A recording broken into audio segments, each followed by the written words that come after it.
first 24 hours. Later that evening, breakthrough arrived. Smith's roommates went to the sheriff's office to hand over their yellow station wagon, admitting they had lied. The husband explained that Smith had actually stolen their car the previous Saturday and had been missing the entire weekend. Smith's alibi completely collapsed. Police seized the vehicle and executed a search warrant. Forensic units, scouring the station wagon, discovered tiny threads of pinkish-red cotton fibers in the back seat. This trace evidence matched the exact shirt Carlie was wearing when she disappeared, proving she had been inside of the back of that car. When investigators re-examined additional cameras from the car wash, the timeline fell into place. The surveillance captured the yellow station wagon circling the parking lot right before the abduction, looping back out, and parking on the west side of the facility. Smith had used the vehicle to stalk, abduct, and transport the young girl, explaining why the bloodhounds lost her scent at that exact property line. Though police knew they had their man, Carlie had been missing for days, and Smith invoked his rights to remain silent. The focus shifted entirely to finding the missing girl. While in custody, Smith asked to speak with his brother John and his mother. During this private meeting, Smith attempted to minimize his actions, claiming it was an accident and saying he thought she was 16 or 17 years old. Ultimately, his brother John made the painful decision to contact the authorities, revealing that Joseph had confessed to the murder. Smith was put on a recorded phone line from jail to describe the location of the body. He stated that he had dumped her along a fence line behind a church on Proctor Road. Investigators rushed to the scene and discovered the body of the 11-year-old girl. She was naked from the waist down, and she bore unmistakable ligature marks on her neck. Carlie had been assaulted and brutally strangled to death. Joseph Smith was arrested and charged with first-degree murder, kidnapping, and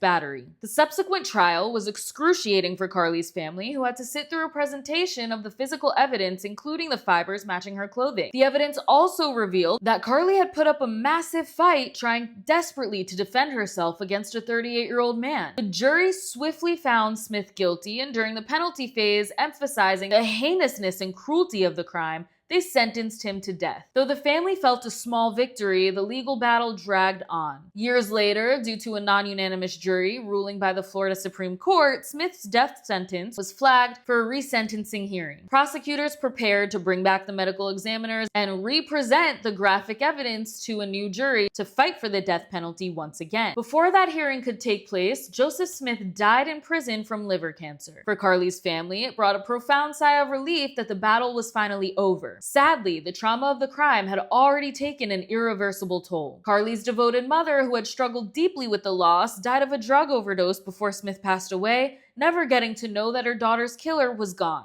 In the wake of the tragedy, Carlie's family sought ways to honor her memory. Inspired by her loss, her cousin